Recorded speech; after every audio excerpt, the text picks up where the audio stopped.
Good evening, everyone. So let's start with the new chapter again, evolution. I hope पहले के दोनों chapter जो है यूनिट के वो आपको अच्छे से समझ में आ गए होंगे। पहले चैप्टर में हमने जेनेटिक बेसिस देखा, थ्योरी, मेंडल्स थ्योरी पढ़ी, उसके बाद में हमने बायोकेमिकल लेवल पे देखा। Now the next chapter is evolution, the last chapter of this unit. Okay, let's start with the evolution. Okay, so before starting chapter पढ़ने से पहले कुछ टॉपिक्स हम देख लेते हैं जो इम्पॉर्टेंट है, जो हम इस चैप्टर में पढ़ेंगे। सबसे पहले द चैप्टर का नाम, इवोल्यूशन क्या होता है। इवोल्यूशन क्या होता है, ये एक प्रोसेस है, process of gradual change. Mutation और इवोल्यूशन में यही डिफरेंस है। दोनों के होने से चेंजेस तो आते हैं ऑर्गेनिज्म में, लेकिन म्यूटेशन से सडन चेंज आता है और इवोल्यूशन से gradual change. It takes time, that takes place over many generations, and during which species of animals, plants or insects slowly change some of their physical characteristics. समझ में आ गई बात। ये ग्रेजुअल चेंज है, धीरे धीरे होता है, एंड कुछ जनरेशन्स के बाद में ऑर्गेनिज्म में डिफरेंस दिखाई देते हैं। ठीक है, तो सबसे पहले इस जो थ्योरीज की बात करते हैं तो बिग बैंग थ्योरी के बारे में पढ़ेंगे। Big bang theory simple theory, कहा जाता है कि ओरिजिन ऑफ अर्थ किसके बाद हुआ था, एक बिग बैंग हुआ था, उसके बाद में अर्थ का फॉर्मेशन हुआ। ओके, होमोलोगस ऑर्गन्स क्या होते हैं, हम इसके बारे में डिटेल्स में पढ़ेंगे। होमोलोगस ऑर्गन्स वो होते हैं organs having the same basic structure. Structure कैसा है, सेम, लेकिन फंक्शन कैसा है, डिफरेंट। ठीक है, जब सेम स्ट्रक्चर है लेकिन फंक्शन डिफरेंट हो रहे हैं, डिफरेंट ऑर्गेनिज्म, उसे होमोलोगस ऑर्गन्स बोलते हैं। एनालॉगस ऑर्गन्स क्या है, ऑर्गन्स इसी का उल्टा, जिसका डिफरेंट बेसिक स्ट्रक्चर है। बेसिक स्ट्रक्चर कैसा है, डिफरेंट, लेकिन फंक्शन सिमिलर परफॉर्म कर रहा है। समझ में आ गई बात। Appearance and performing the similar function, got it. ये दोनों इंपॉर्टेंट है, डिफरेंस आता है एग्जाम में। उसके बाद आता है अडेप्टिव रेडिएशन। अडेप्टिव रेडिएशन में हम क्या पढ़ेंगे, this is an evolutionary process. एक इवोल्यूशनरी प्रोसेस है, इवोल्यूशन हो रहा है जिसके अंदर ऑर्गेनिज्म के अंदर, that are grouped into wide variety of types adapted to specialized modes of life.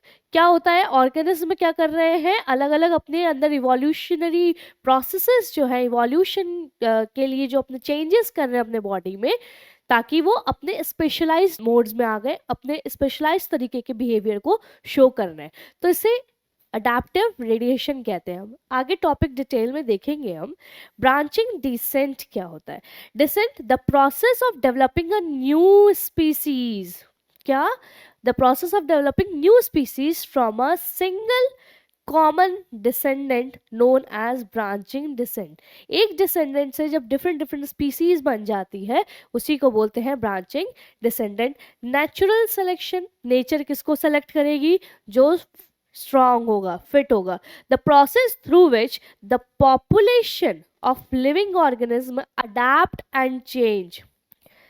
अगर सरवाइव करना है तो अडेप्टेशन नेसेसरी है, अडेप्टेशन होगा तभी नेचर उसको सेलेक्ट करेगी। सल्टेशन, सिंगल स्टेप, लार्ज म्यूटेशन।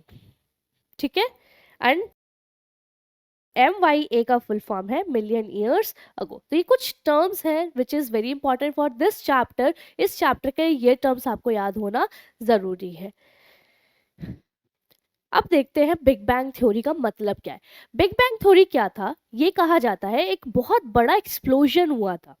क्या हुआ था, बहुत मिलियन ईयर्स अगो एक एक्सप्लोजन हुआ था बहुत बड़ा, resulted in the origin of universe about 20 billion years ago.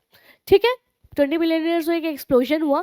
The earth was formed about 4.5 billion years ago. There was no atmosphere. जब अर्थ नया नया था तो वहां पे कोई भी एटमॉस्फेयर नहीं था अर्थ पे। ठीक है, पहली बात, क्या क्या था, water vapour, methane, carbon dioxide, ammonia released from the molten mass covered with the surface. अब क्या था, बिग बैंग हुआ, एक जलता हुआ सा बहुत गर्म एक पत्थर, पीस ऑफ रॉक है बहुत बड़ा सा, अब वो बहुत गर्म है, तो उस मॉल्टन रॉक में से क्या क्या ये गैसेस रिलीज हुई। ठीक है, इसके वजह से क्या हुआ, द यूवी रेज ने क्या किया, from the sun broke up the water, ये जो वाटर प्रेजेंट था इसको किसमें ब्रोक कर दिया, ब्रेक कर दिया हाइड्रोजन एंड ऑक्सीजन में। ठीक है, तो जो हाइड्रोजन है वो लाइटर है, हल्का था, तो वो एस्केप हो गया, और ऑक्सीजन कंबाइन हुआ विद अमोनिया एंड मीथेन, और उसके बाद उसने क्या बनाया, वाटर एंड कार्बन डाइऑक्साइड। समझ में आगे बात, कैसे धीरे धीरे चेंजेस हुए हैं और इसको बहुत साल लग गए। द ओजोन लेयर, बाद में क्या हुआ, ये ओजोन लेयर भी बन गई, जब ऑक्सीजन का ब्रेकडाउन हुआ, फ्री ऑक्सीजन प्रेजेंट था, तो उसके कॉम्बिनेशन से ओजोन लेयर भी बन गई। एज इट कूल्ड, कौन, अर्थ, जब अर्थ ठंडा हुआ तो वाटर वेपर क्या हुआ, वो बारिश के फॉर्म में कंडेंसेशन, जब धीरे धीरे धीरे, तो वाटर वेपर की वजह से बारिश हुई, और बारिश होने की वजह से क्या बन गए, ओशंस बन गए, और जितने भी स्पेस थे, जितने भी ग्रूव्स थे अर्थ सरफेस पे, वो सब पानी से भर गए। Life appeared 4 billion years back. समझ में आ गई बात, ये थी बिग बैंग थ्योरी, ये कैसे अर्थ का जनरेशन हुआ, अर्थ के ऊपर कैसे गैसेस बनी, और बाद में लाइफ का इसके ऊपर स्टार्टिंग होना।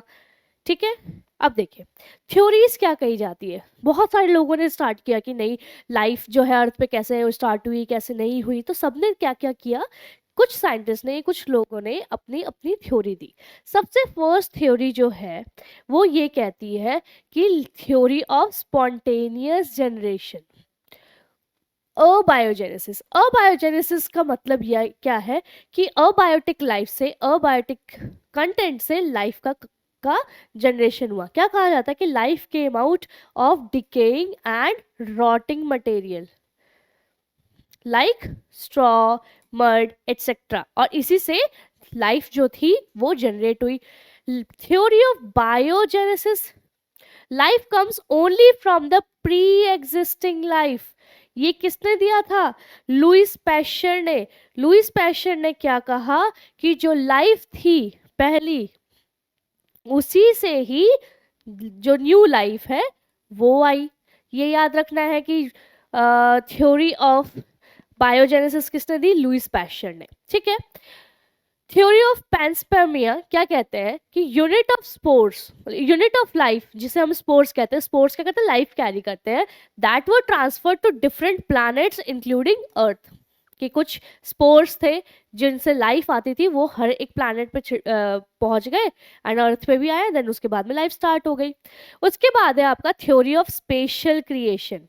थ्योरी ऑफ स्पेशल क्रिएशन का मतलब क्या है कि living things are created by some supernatural power, कि कोई होंगे देवता वगैरह, उन्होंने लाइफ जनरेट कर दी, राइट।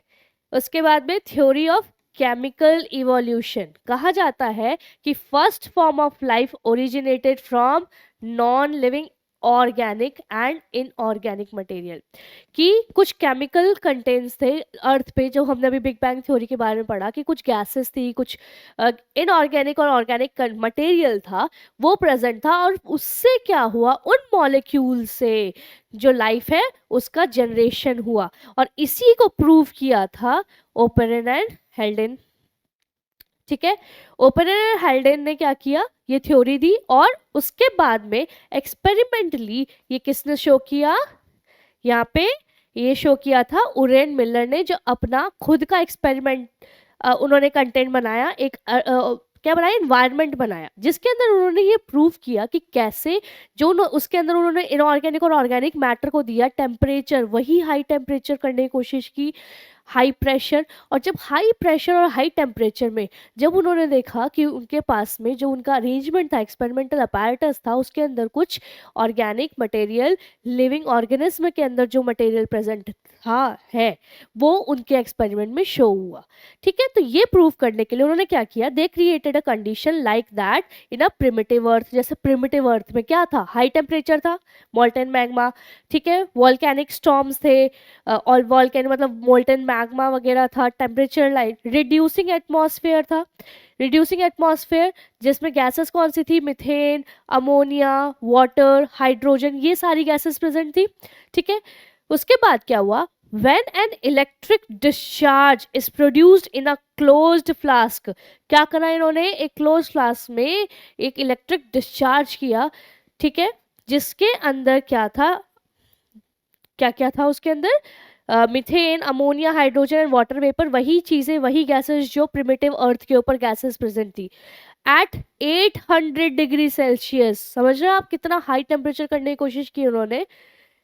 तो biomolecules, amino acids like present day were form. तो उन्होंने क्या देखा कि जब उन्होंने इस कंडीशन में, जब ये रिड्यूसिंग उसके अंदर मॉलिक्यूल्स प्रेजेंट है, रिड्यूसिंग गैसेस प्रेजेंट है और रिड्यूसिंग इन्वायरमेंट, उसके बाद में जब उन्होंने 800 डिग्री सेल्सियस तक उसको उसके अंदर एक डिस्चार्ज किया, तो उन्होंने देखा कि अब कुछ अमीनो एसिड्स का फॉर्मेशन हुआ, वो अमीनो एसिड जो आज के टाइम में ऑर्गेनिज्म में प्रेजेंट है। इसका मतलब यही है कि प्रूफ यही करने की कोशिश की कि प्रीवियस टाइम में कुछ ऐसा कंडीशन था और उन्हीं ऑर्गेनिक मटेरियल से क्या मिले हमें आज के टाइम के लिए, लाइफ के लिए इंपॉर्टेंट अमीनो एसिड्स।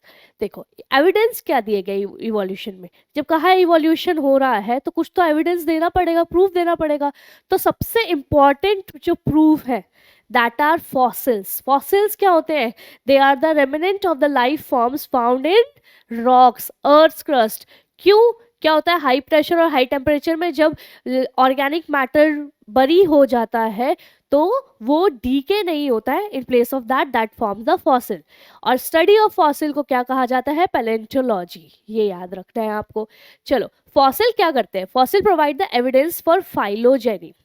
फाइलोजेनी मतलब इवोल्यूशनरी हिस्ट्री और रेस हिस्ट्री, मतलब इवोल्यूशनरी हिस्ट्री कि कैसे पहले हुआ करते होंगे ऑर्गेनिज्म उसके, और आज उनके हिसाब से अर्थ के ऊपर जो ऑर्गेनिज्म प्रेजेंट है उनमें क्या डिफरेंस है ना। तो हमें क्या बताते हैं fossil, phylogeny, difference. For example horse evolution, horse के evolution.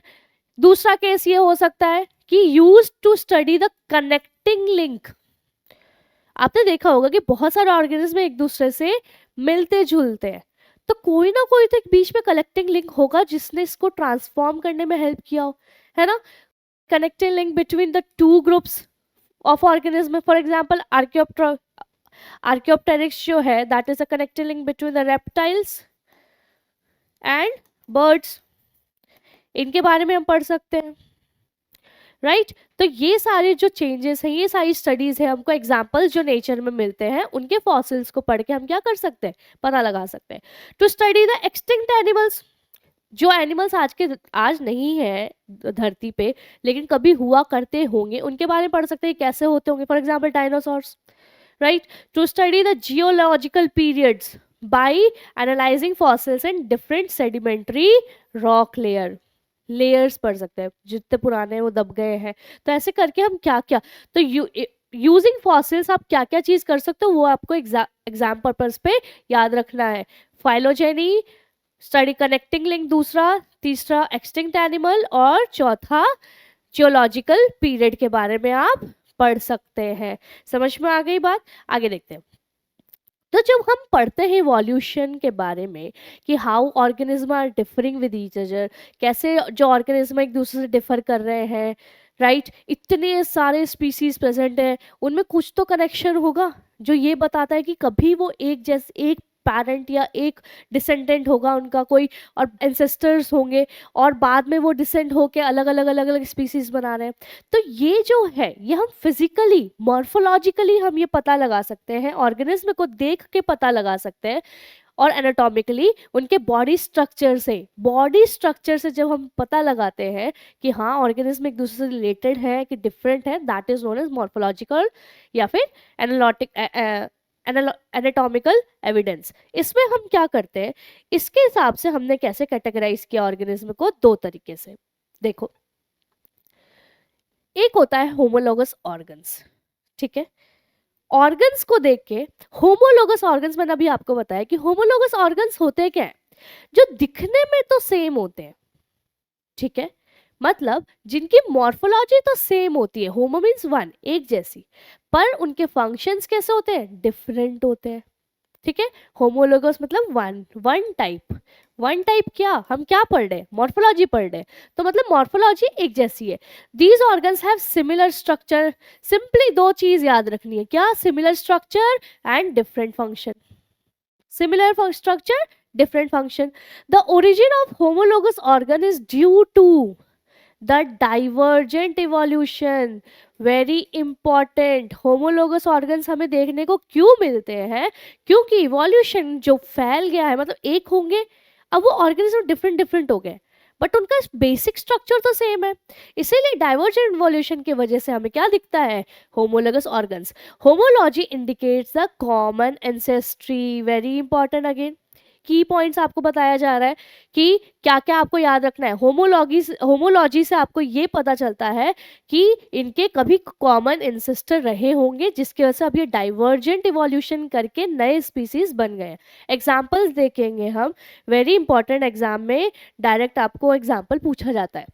The human hand and whales flipper, bat wings, सारे डायग्राम्स आपके बुक में बने हुए हैं, एनसीईआरटी की बुक में वेरी क्लियरली। इन सब के जो स्ट्रक्चर्स हैं वो कैसे हैं, they have the same structure, but human hand दूसरे काम में हेल्प करता है, बैट्स का विंग उड़ने में काम करता है, वेल्स का फ्लिपर जो है वो तैरने में काम करता है, तो फंक्शंस डिफरेंट बट देखने में वो सेम लगते हैं। चीता का foot, understood, cheetah's foot, humerus, radius, ulna, carpals, मतलब जितना भी स्ट्रक्चर है हाथ का, पैर का, जो लिम्स का स्ट्रक्चर है, right, that is thorns of bougainvillea. Bougainvillea की जो थॉर्न्स है और टेंड्रिल्स ऑफ कुकुरबिटा, ये दोनों क्या है, दोनों के दोनों स्टेम मॉडिफिकेशन है, तो दोनों तो का स्ट्रक्चर तो सेम दिख रहा है, स्टेम से निकल के आ रहे हैं, बट इनका फंक्शन दोनों का डिफरेंट है, राइट। अब आते हैं हम एनालॉगस ऑर्गन्स पे। एनालॉगस इसका उल्टा है, उल्टा है, ठीक है, मतलब जो जिनकी मॉर्फोलॉजी क्या होगी, organs have similar functions, function same है लेकिन मॉर्फोलॉजी कैसी है, डिफरेंट। याद हो जाएगा, similar function, different structures and origins. हो सकता है कहीं कहीं से ओरिजिन हो, लेकिन आज के टाइम में वो दोनों क्या कर रहे हैं, सिमिलर फंक्शन कर रहे हैं, पर स्ट्रक्चर तो डिफरेंट है ना। The origin of analogous organs, the origin of analogous organs are due to the convergent evolution. Convergent evolution मतलब बहुत सारे लोग जब कन्वर्ज होके एक ही काम करने लगते हैं, एक जगह पे आ गए, तो उसे बोलते हैं कन्वर्जेंट इवोल्यूशन। जब बहुत अलग अलग जगह से आए लेकिन आके एक दायरे में सीमित होके एक ही तरीके का फंक्शन कर रहे हैं। It is the evolution by which unrelated species, unrelated species जो अलग अलग जगह से हैं, become more similar to survive and adapt to similar environment. बात समझ में आई कि भले ही ये अलग अलग जगह से आए थे लेकिन अभी फंक्शन तो सेम कर रहे हैं, तो ये जो ऑर्गेनिज्म है वो सेम इन्वायरमेंट के लिए, सेम फंक्शन के लिए अडेप्टेशन कर सकते हैं। समझ में आ गई बात। एग्जाम्पल देखेंगे हम, इसके एग्जाम्पल्स देखते हैं। Wings of insect, flying, for flying, again birds of जो विंग्स ऑफ बर्ड्स है, बर्ड्स के जो विंग्स है, दोनों किस में हेल्प कर रहे हैं, दोनों उड़ने के ही काम कर रहे हैं, लेकिन इंसेक्ट अलग ही स्पीसीज है, इंसेक्ट्स तो अलग है, बर्ड्स आ जाते हैं आपके अलग, तो ये डिफरेंट जगह से आए हैं, डिफरेंट ग्रुप है इनका, लेकिन दोनों के पास में कुछ ऐसे ऑर्गन्स हैं जो दोनों को उड़ने में काम कर रहे हैं। Flippers of penguins and dolphins, functions, ठीक है, फंक्शन सेम है लेकिन both are different. The trachea of insect and lungs of vertebrates, काम तो दोनों का एक है, काम दोनों का एक है फॉर ब्रीदिंग, पर अगेन इंसेक्ट अलग चीज है, वर्टिब्रेट्स अलग चीज है, अलग ग्रुप है, अलग स्पीशीज है, तो ये जो है कि functions are same but structure is different, दोनों का स्ट्रक्चर अलग है, right. Sweet potato and potato,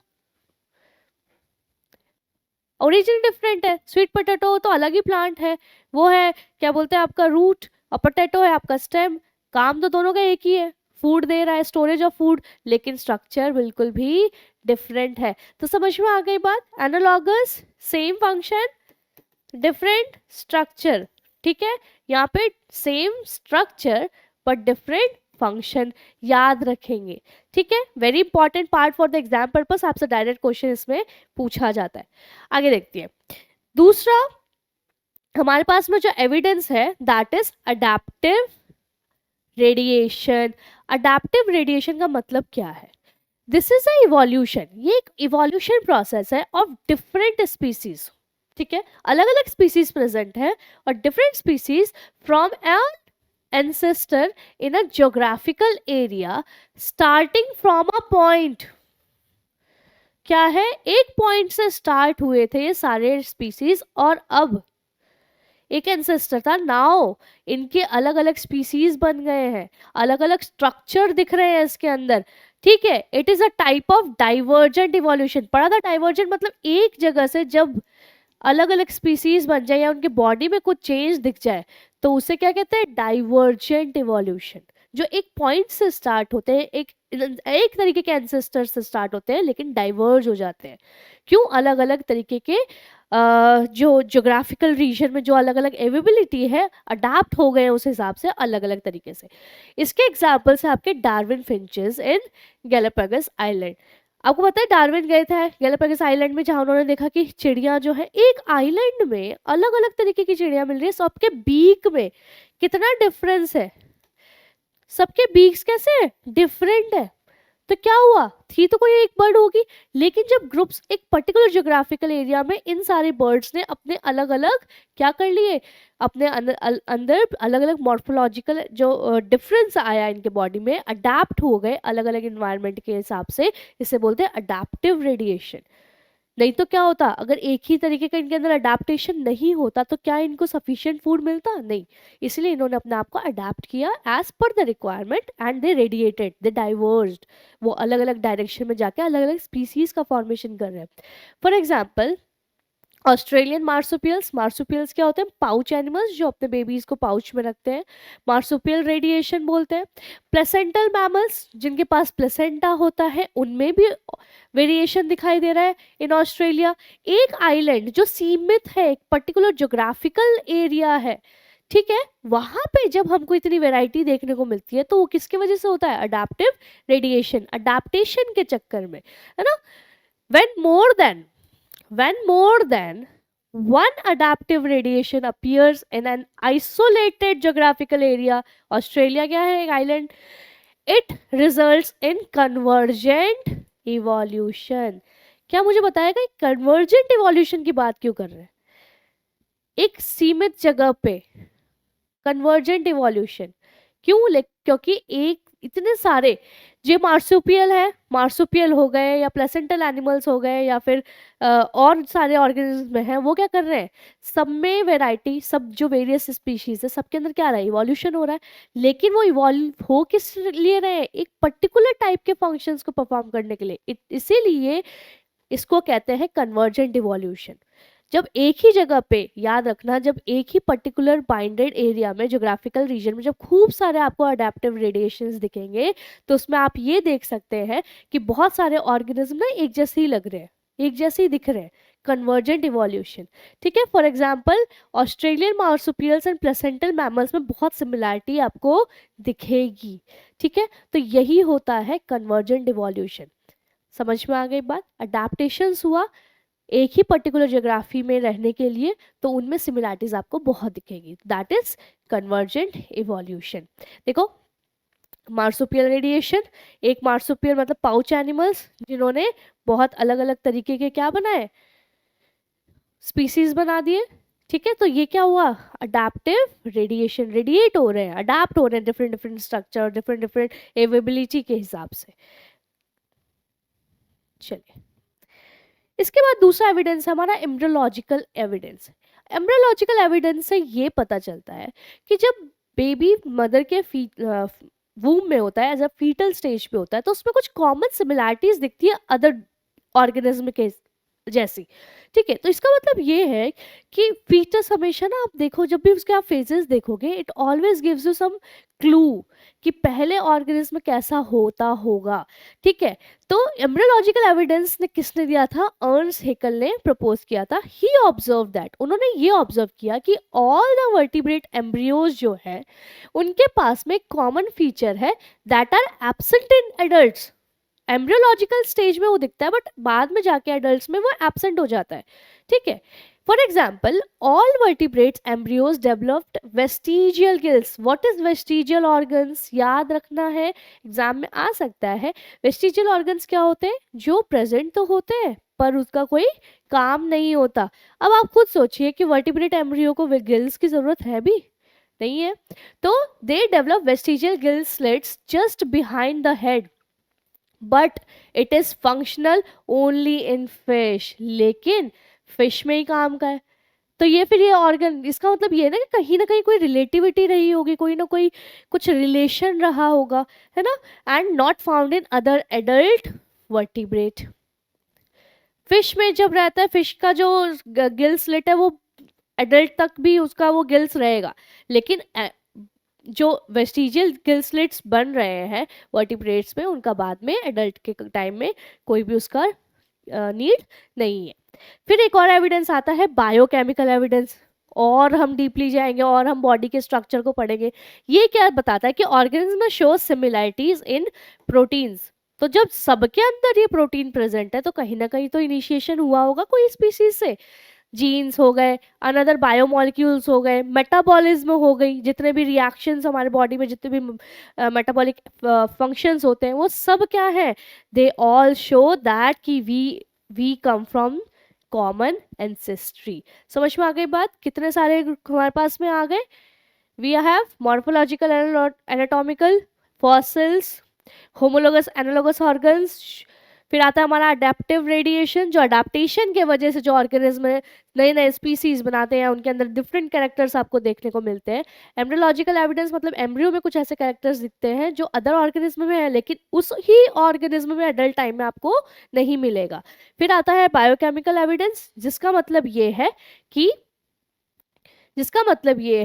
कि जो भी रिलेशन है कि कुछ ना कुछ जो प्रोटीन्स हैं या फिर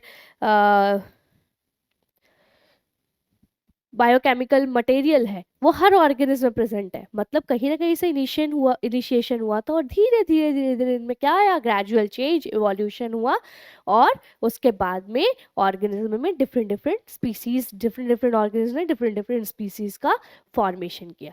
राइट, इसके बाद हम देखेंगे लेमार्किज्म एंड डार्विनिज्म। ये वो साइंटिस्ट हैं जिन्होंने ये बताया, उन्होंने प्रूव दिया, उन्होंने कुछ रिसर्च किए कि कैसे हम ये कह सकते हैं कि इनहेरिटेंस जो हो रहा है कैरेक्टर्स का, वो कैसे हम एक्वायर कर रहे हैं, इनहेरिट कर रहे हैं। That we will see by the Lamarckism and Darwinism. Lamarckism ने क्या हुआ? लेमार्क ने क्या किया था? जो लेमार्क थे उन्होंने कुछ थ्योरी रखी अपनी। उन्होंने क्या थ्योरी रखी कि इट स्टेट्स दैट इवोल्यूशन जो है of life forms occurred by the inheritance of acquired characters. वो क्या कह रहे हैं कि पेरेंट ने क्या किया, कुछ जो कैरेक्टर्स जो है वो एक्वायर किए, ठीक है, तो वो भी इनहेरिट हो रहे हैं, है ना। For example acquired characters are developed by the use and disuse of the organ. और ये कैरेक्टर्स जो होते हैं जो हम एक्वायर कर रहे हैं वो क्या? अगर आप कोई भी ऑर्गन है उसको बहुत ज़्यादा यूज कर रहे हो तो क्या होगा? आपके अंदर ना वो कैरेक्टर बहुत डेवलप हो जाएगा अकॉर्डिंग टू लेमार्क। एंड अगर आप कोई ऑर्गन को यूज नहीं कर रहे हो तो क्या होगा? धीरे धीरे वो डिसअपियर हो जाएगा। तो this is the acquired character. ठीक है, for example evolution bye the use of organ. इन्होंने क्या क्या एग्जाम्पल दिए इवोल्यूशन के, कि इवोल्यूशन उस हिसाब से होता है कि जैसे आप यूज करते जा रहे हो तो आपका ऑर्गन क्या हो जाएगा? इवॉल्व होता जाएगा, ऑर्गेनिज्म में वो ऑर्गन्स बहुत ज़्यादा इवॉल्व हो जाएगा। ये इवोल्यूशन बाय डिसयूज, वही अगर किसी ऑर्गन्स को आप डिसयूज कर रहे हो, कम यूज कर रहे हो, तो उसका क्या होगा? डिमिनिश। ठीक है, a long neck of giraffe. Example किसका है ये एग्जाम्पल है evolution by use of organ.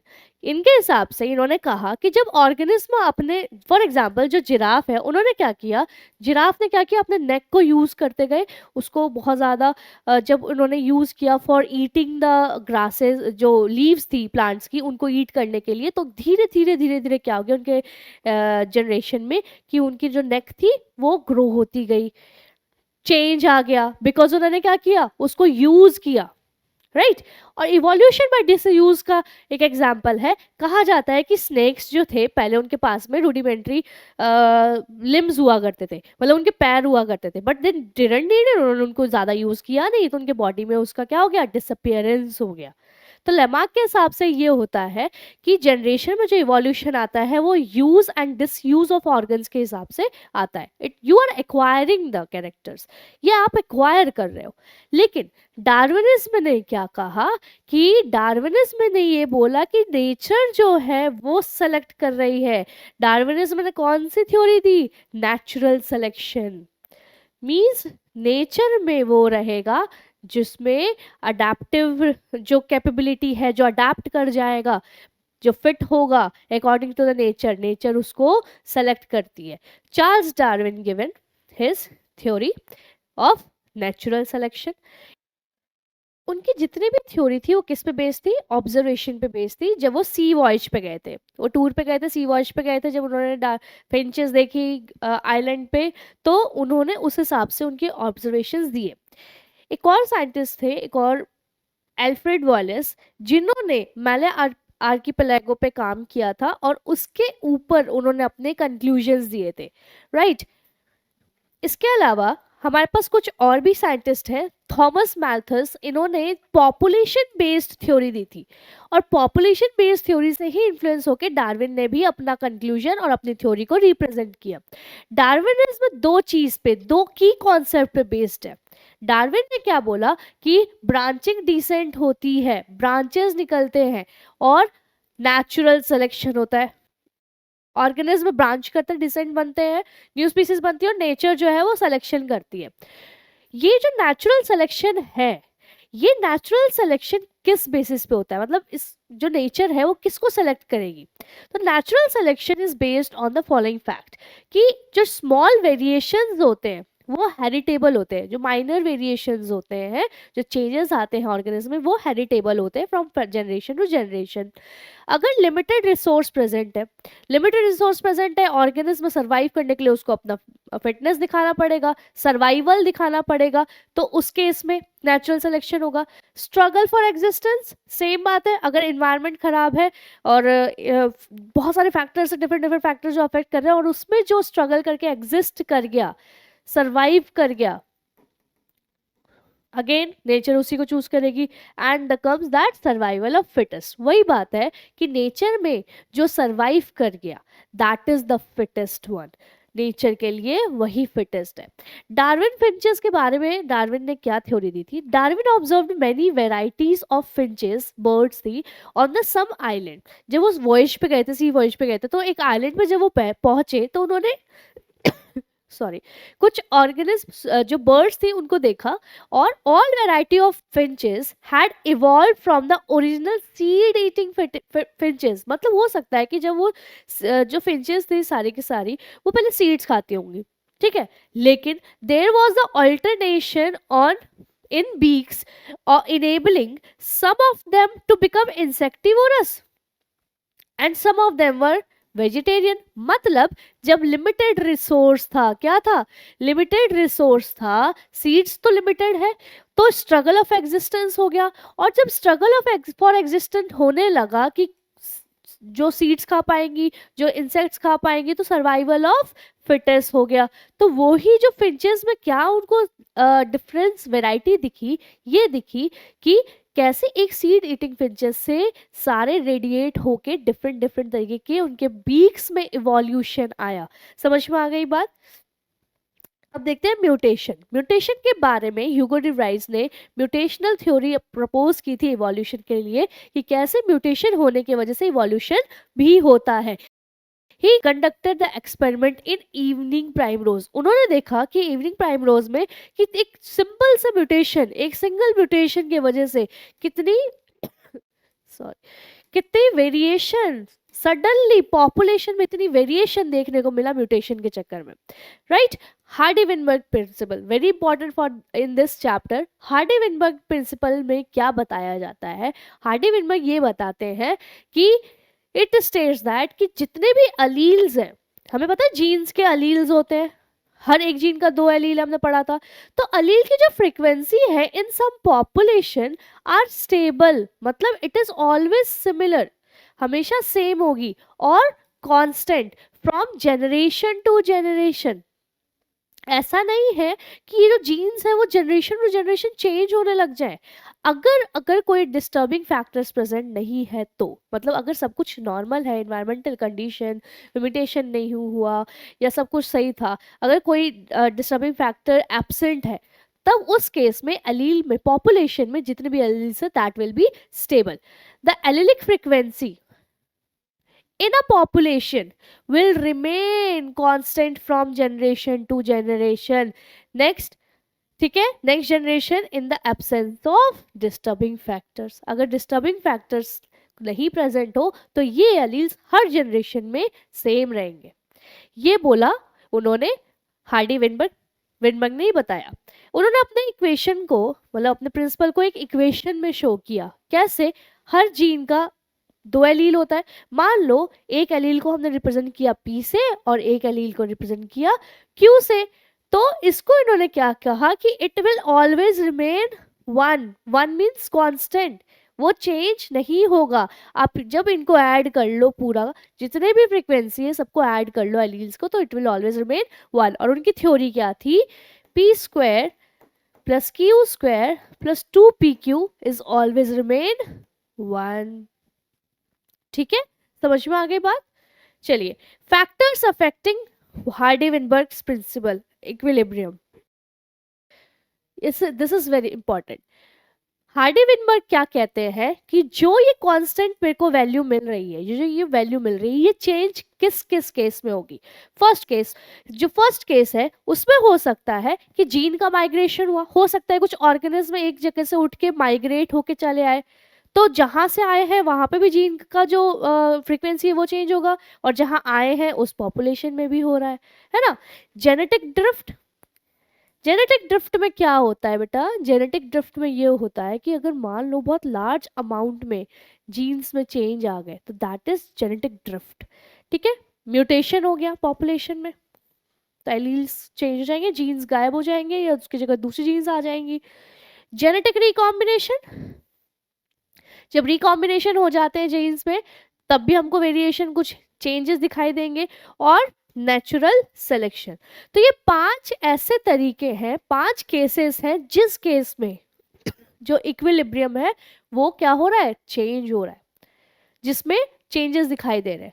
ठीक है, तो इन्हीं 5 केस की वजह से इक्विलिब्रियम में चेंज आएगा। अदरवाइज अगर ये डिस्टर्बिंग फैक्टर्स प्रेजेंट नहीं है तो the result will remain constant.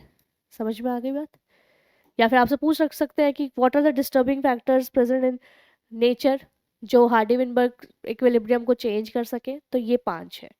चलिए, टाइप्स ऑफ नेचुरल सिलेक्शन, कितने टाइप के नेचुरल सिलेक्शन है, नेचर किस किस तरीके से सेलेक्ट करती है? सबसे पहली बात है stabilising selection. This one is stabilising selection. मान लो नेचर में कुछ पॉपुलेशन में, सेम पॉपुलेशन में कुछ ऑर्गेनिज्म प्रेजेंट है जिनके अंदर डिफरेंट डिफरेंट जीन्स है या कैरेक्टर्स है, तो जो सबसे पीक पे होगा, जिसके पास में दोनों, मतलब ऐसा नहीं है कि एक ही तरीके के कैरेक्टरिस्टिक्स है, जो सबसे ज्यादा स्टेबलाइज करेगा उसको नेचर चूज करती है। ठीक है, समझ में आ गई बात? More individuals acquire mean character value, वो वैल्यू जो नेचर जिसको सेलेक्ट करेगी। दूसरा है डायरेक्शनल सिलेक्शन। मान लो एक पॉपुलेशन में बहुत सारे इंडिविजुअल्स है, तो जिसके पास में 1 एक्सट्रीम कैरेक्टर है उसको नेचर ज्यादा सेलेक्ट करेगी कि एक पर्टिकुलर टाइप का कैरेक्टर है वो ज्यादा प्रेजेंट है, तो इसे बोलते हैं डायरेक्शनल। जब एक तरफ शिफ्ट हो जाती है ना, एक तरफ शिफ्ट हो जाता है एक ही तरह के कैरेक्टर वाले के इंडिविजुअल्स को नेचर सेलेक्ट करती है। फिर आता है आपका डिस्रप्टिव सिलेक्शन। डिस्रप्टिव सिलेक्शन में क्या हो रहा है कि नेचर नेचर ने क्या किया, दो तरीके के नेचर में आप देख रहे हो दो पीक्स बन रहे हैं दो कैरेक्टर्स के लिए। अगर ये कैरेक्टर है तो भी नेचर चेक उसको चूज करेगी, दूसरा कैरेक्टर है अगर तो भी नेचर चूज करेगी। तो क्या करता है, इट ब्रेक्स द होमोजेनस, मतलब एक तरीके की पॉपुलेशन है, एक ही तरीके के ऑर्गेनिज्म है उसके अंदर, इंडिविजुअल्स है, into two many different forms. Individuals of both the extremes are more favored. समझ में आ गई बात? ठीक है, this is the normal stabilising selection. Normal है, अगर एक तरफ शिफ्ट जा रहा है तो डायरेक्शनल फ्लो, और अगर एक ही पॉपुलेशन में बहुत सारे कैरेक्टर्स को चूज कर रहा है नेचर तो वो हो जाता है आपका डिस्ट्रप्टिव सिलेक्शन। डिस्ट्रप्ट हो गया है, एक होमोजेनस पॉपुलेशन को नेचर ने डिफरेंट टाइप्स में बांट दिया है। फिर आता है हमारा origin and evolution of man, very important anthropology, कि एक्चुअली ह्यूमन का इवोल्यूशन कैसे हुआ। हमारे नेचर में कहा जाता है कि बहुत सारे स्पीसीज का फॉर्मेशन हुआ, आए चले गए। सबसे पहले जो थे वो थे Dryopithecus and sorry and Ramapithecus. कहा जाता है रामापिथेकस जो थे वो मोर मैन लाइक थे। उसके बाद आए Homo habilis, then Homo erectus, Neanderthal, and last में जो थे वो थे Homo sapiens. First Dryopithecus Ramapithecus, दूसरे ऑस्ट्रेलोपिथेकस, तीसरा होमो हेबिलिस, चौथा होमो इरेक्टस, पांचवा निएंडरथल, एंड लास्ट में जो आते हैं दे आर होमो सेपियंस। चलो देखते हैं क्या क्या कैरेक्टरिस्टिक्स इनके अंदर प्रेजेंट थे। ठीक है, सॉरी,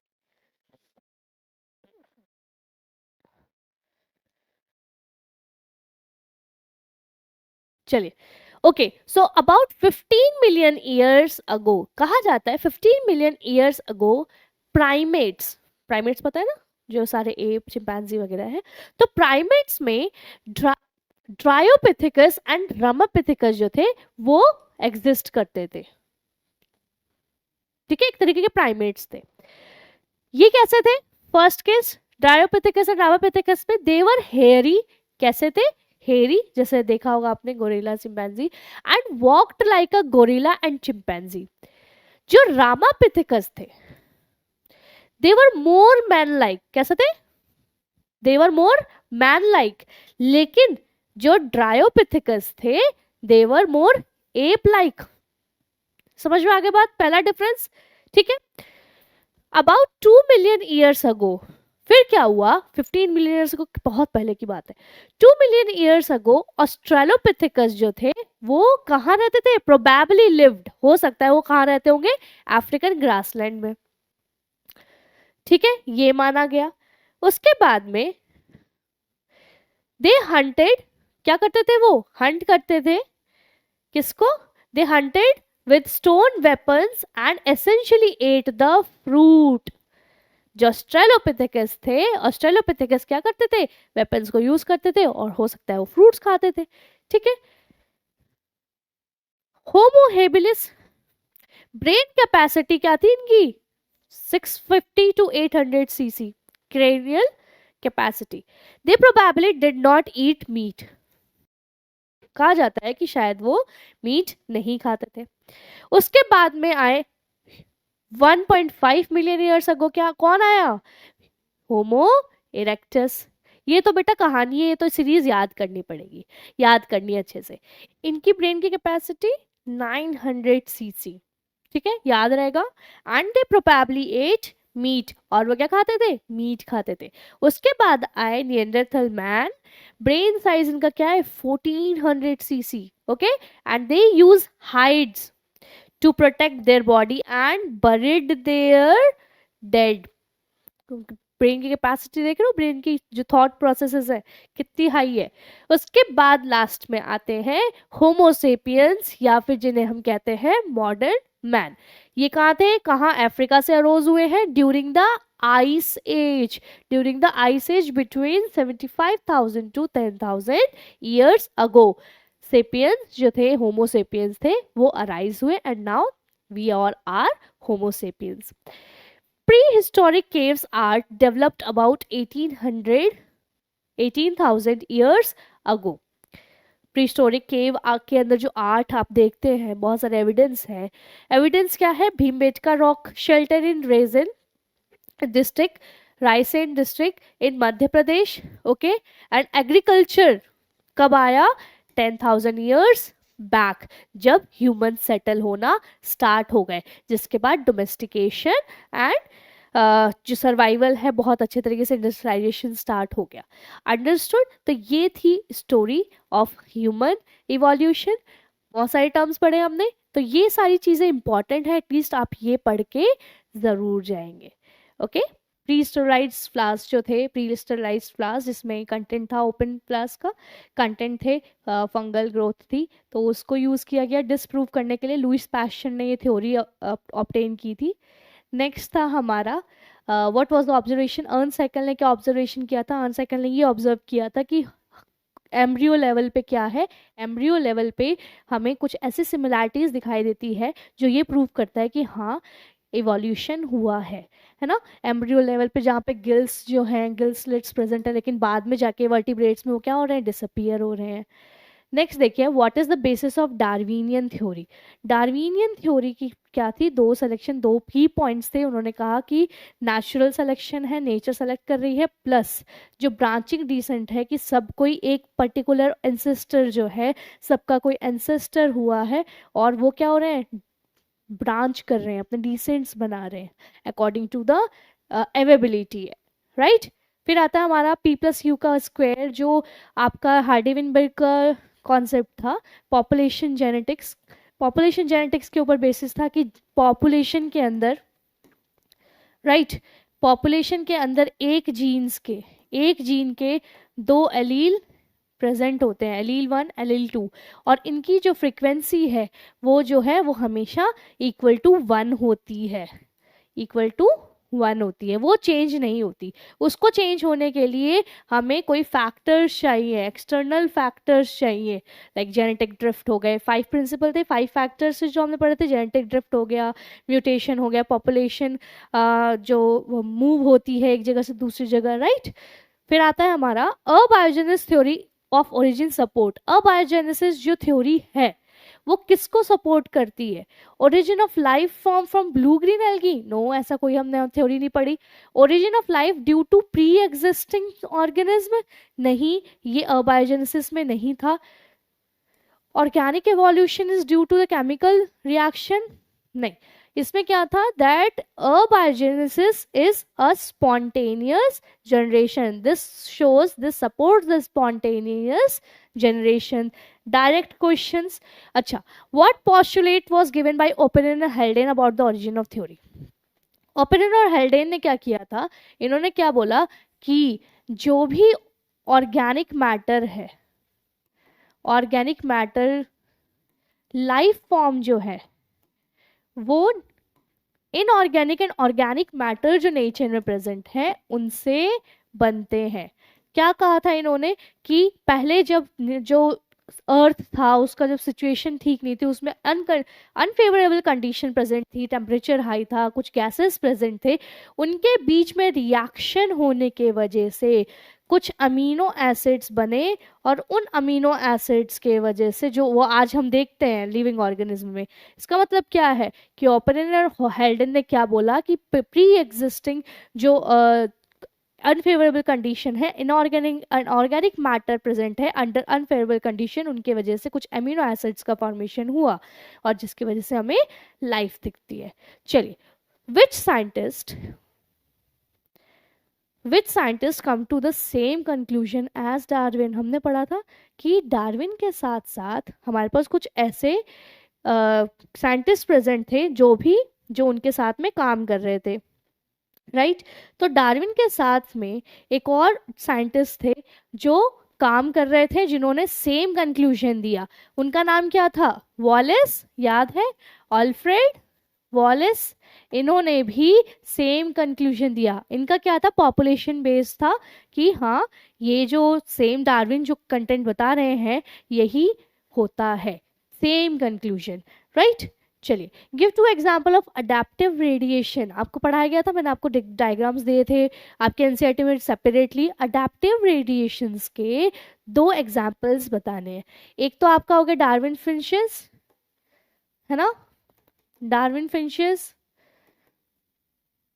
एक हम दे सकते हैं ऑस्ट्रेलियन मार्सुपियल का,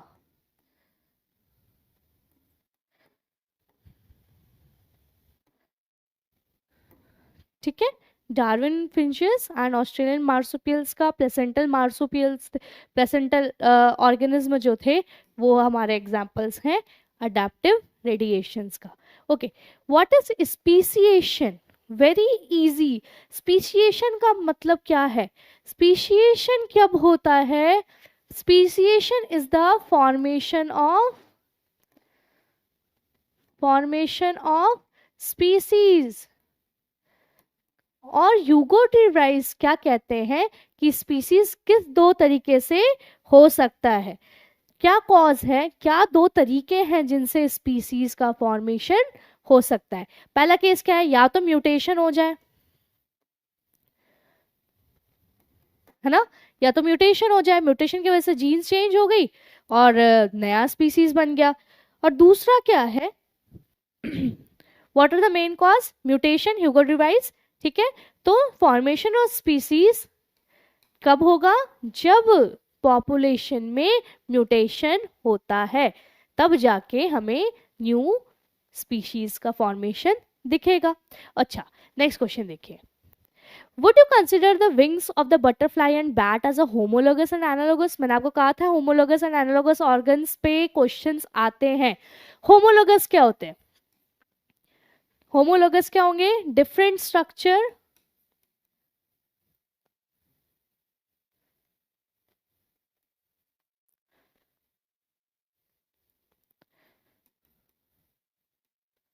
different structures and same function, right? और एनालॉगस क्या होंगे?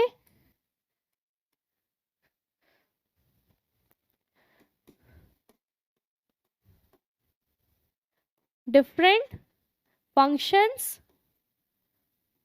and same structure। तो एक बात बताओ, क्या विंग्स जो है बटरफ्लाई के वो कैसी हैं? वो भी क्या कर रही हैं? उड़ने के काम आ रही हैं। और विंग जो बटरफ्लाई है उसके भी उड़ने के काम आ रही है, और बैट के भी क्या हो रहा है? उड़ने के काम आ रही है। सेम फंक्शन है, बट स्ट्रक्चर दोनों का क्या है? डिफरेंट है, दोनों का structure different.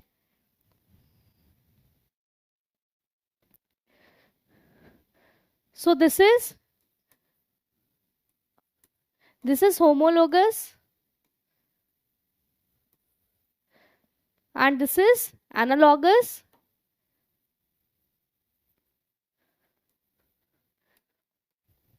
Analogous will be different structure, same function, and homologous will be different functions and same structure. तो हमें बैट का जो विंग्स है, राइट, वो भी फ्लाई, एंड बटरफ्लाई का जो विंग्स है वो भी किस में हेल्प कर रहे हैं? फ्लाई में। लेकिन फंक्शंस तो सेम है, पर स्ट्रक्चर्स कैसे हैं? Structures are different. तो जब स्ट्रक्चर डिफरेंट हो और फंक्शन सेम हो तो वो कौन से organ? That is analogous structures, organs.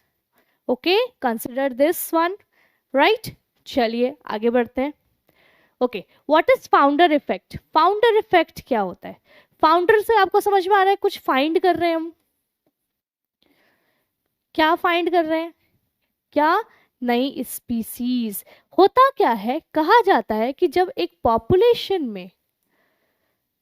Population से कुछ अमाउंट ऑफ ऑर्गेनिज्म जब पूरे शिफ्ट हो जाए और कहीं और जाके जब वो न्यू पॉपुलेशन बनाए, कुछ ऑर्गेनिज्म क्या करते हैं, एक पॉपुलेशन से निकल के जाते हैं दूसरी जगह और नहीं वहां जाके एक नया पॉपुलेशन बनाते हैं। This is known as founder effect. These population, ये जो ऑर्गेनिज्म होंगे, they will be founder of new species, founder of new population.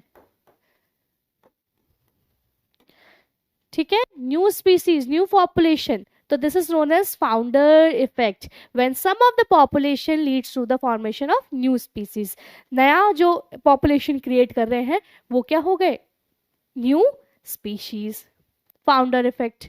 Okay, explain convergent evolution bye a suitable example. Converge होना क्या होता है, जब अलग अलग जगह से एंसेस्टर्स क्या है, एंसेस्टर्स डिफरेंट है. जब कुछ ऑर्गेनिज्म डिफरेंट एंसेस्टर से आते हैं और आके एक पर्टिकुलर जगह में सेम कैरेक्टर्स डेवलप करते हैं, क्या कर रहे हैं, different ancestor 1, ancestor 2, ancestor 1 and ancestor 2. जब अलग अलग एंसेस्टर से जब ऑर्गेनिज्म में कन्वर्ज हो रहे हैं और एक जगह पे आके वो सेम कैरेक्टर डेवलप कर रहे हैं, इसे बोलते हैं convergent evolution. They are evolving but converge हो रहे हैं पर्टिकुलर टाइप के कैरेक्टर्स में. एग्जाम्पल्स क्या देख सकते हैं, Australian marsupials, Australian marsupials and placental organism, दोनों के पास में सेम कैरेक्टरिस्टिक्स है. मार्सुपियल्स एंड प्लेसेंटल ऑर्गेनिज्म जो है ऑस्ट्रेलिया के, वो सेम कैरेक्टरिस्टिक्स शो करते हैं, लेकिन है कहाँ से, उनके जो एंसेस्टर्स हैं वो तो डिफरेंट है. प्लेसेंटल ऑर्गेनिज्म तो बिल्कुल डिफरेंट है और मार्सुपियल्स अलग है. लेकिन ऑस्ट्रेलिया एक जो कन्फाइंड जियोग्राफिकल जगह है, वहां पे ये अलग अलग एंसेस्टर से आके जब ऑर्गेनिज्म सेम कैरेक्टर शो करेंगे, जैसे दिख रहे हैं, तब उनको क्या बोलेंगे, कन्वर्जेंट इवोल्यूशन. समझ में आ गई बात. चलिए आगे देखते हैं next question. Illustrate contribution of the Lamarck and understanding of evolution. क्या बताया था लेमार्क ने, लेमार्क ने क्या बोला था, लेमार्क ने क्या कहा था कि इनहेरिटेंस ऑफ कौन से characteristics, inheritance of acquired characteristics. जो एक ऑर्गेनिज्म कैरेक्टर एक्वायर करता है अपनी लाइफ में, वो उसको भी इनहेरिट करता है. और वो एक्वायर्ड कैरेक्टर्स कैसे होते हैं, use and disuse, use and disuse of organs के हिसाब से एक जो ऑर्गेनिज्म है वो अपने कैरेक्टर को एक्वायर करता है. और वो कैरेक्टरिस्टिक्स पास ऑन होते हैं किसमें, न्यू जनरेशन में, नेक्स्ट जनरेशन में. एग्जाम्पल, जिराफ का एग्जाम्पल था, जिराफ के एग्जाम्पल कि जिराफ की जो लॉन्ग नेक थी वो एक्वायर की गई थी और वो क्या हो गई, पास ऑन हो गई. राइट. चलिए ये देखते हैं. Identify the following pairs as homologous and analogous. वापस से सेम क्वेश्चन आया, आपको एग्जाम में पूछा जाता है. एनालॉगस क्या हो गया, again analogous same function different structure, है ना. जब डिफरेंट डिफरेंट स्ट्रक्चर होता है पर सेम फंक्शन फॉर्म करता है. और होमोलोगस क्या होता है, होमोलोगस क्या होगा, same structure but different function. चलते हैं यहां देखते हैं. ओके, फर्स्ट क्या है, sweet potato. Sweet potato and potato, direct questions from your NCERT. Sweet potato क्या है, रूट है, ये क्या है, शूट है, स्टेम है. राइट. लेकिन काम, स्ट्रक्चर तो डिफरेंट है दोनों का, स्ट्रक्चर दिख रहा है, दोनों डिफरेंट है, लेकिन फंक्शन दोनों का क्या है, स्टोर फूड. तो क्या हो गए, एनालॉगस हो गए. क्या हो गए ये, एनालॉगस.